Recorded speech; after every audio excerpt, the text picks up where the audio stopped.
Ba, hindi po. Pumapasok na? Kaya nga eh. Pasok na ka sa inyo.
Pang!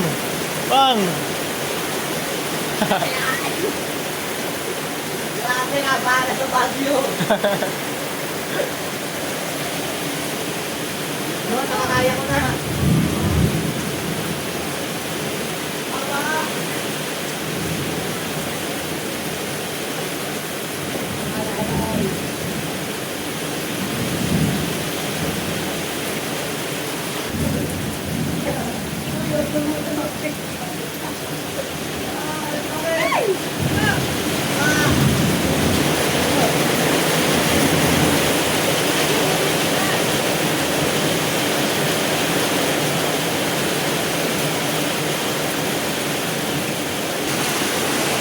Mga katitag, binahanap po kami dito.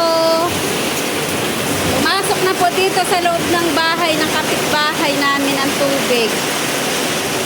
Ayan po. Dito po sa amin, malapit na rin po pumasok. Sobrang lakas po talaga ng ulan. Ayan, naglutangan na po ang mga tsinelas namin dito.